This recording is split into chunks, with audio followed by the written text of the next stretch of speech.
ఏమనుకున్నారు, మా నెత్తిన భారం అయింది. అంతకుముందు ఇంటి అద్దె 500, 1000, 2000 ఉండేది.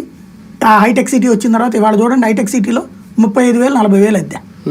డబుల్ బెడ్రూమ్ పోర్షన్ అంటే 40,000, సింగిల్ బెడ్రూమ్ అంటే 25,000. అట్లాంటి మధ్యతరగతోడు అక్కడ ఎవడన్నా ఉంటాడా? కష్టం. నెలకి ₹1,00,000 అంటే మధ్యతరగతోడు కాదు కదా. నెలకి 1,00,000 అంటే లక్షాధికారి. కాబట్టి అక్కడ వాళ్ళందరూ చంద్రబాబుని ఇప్పుడు పొగుడుతూ సంతోషపడుతున్నారా? ఆ భారాలు పడుతున్నటువంటి వాళ్ళు దాని ఇంపాక్టే కదా అక్కడ దెబ్బతింటున్నటువంటి పరిస్థితి. అయితే ఇక్కడ అమరావతి అట్లా కాదు. ఒకటి అందుకని ఆ స్థాయి ఇప్పటికిప్పుడు అవ్వదు బేసిక్ గా. కానీ చెప్పుకోవడానికైతే ఉందిగా.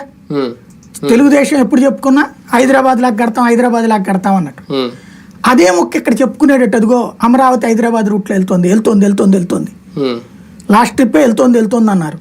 కాకపోతే 3 కనబడేటప్పటికి ఆనలేదు. ఈ దఫా రోడ్లు రాబోతున్నాయి. డిపిఆర్ కింద కట్టినటువంటి రోడ్లు ఏవైతే ఉన్నాయో అవి రాబోతున్నాయి. మేబీ అవన్నీ ఈ 5 ఏళ్లలో పూర్తి కాకపోవచ్చు. అవునా? కేంద్ర సహకారంతో ఇప్పుడు టెండర్లు పిలవాలి. డిపిఆర్ ఇప్పుడు ఫైనల్ చేస్తున్నారు. డిపిఆర్ అయిన తర్వాత భూ సేకరణ జరగాలి. సమీకరణ రాదు, దాంట్లో భూ సేకరణ జరగాలి. ఇది రాష్ట్ర ప్రభుత్వమే సేకరించి ఇవ్వాలి. అదంతా చేయడానికి కనీసం ఏడాదిన్నర పడుతుంది. ఆ తర్వాత కన్స్ట్రక్షన్ బిగిన్ చేయాలి, టెండర్లు పిలవాలి. ఇదంతా అయ్యాక కదా టెండర్ వ్యవహారం.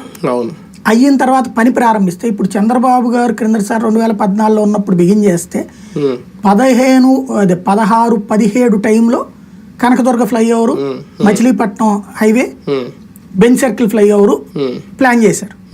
అయినాయా ఏమన్నా? 16, 17లో 19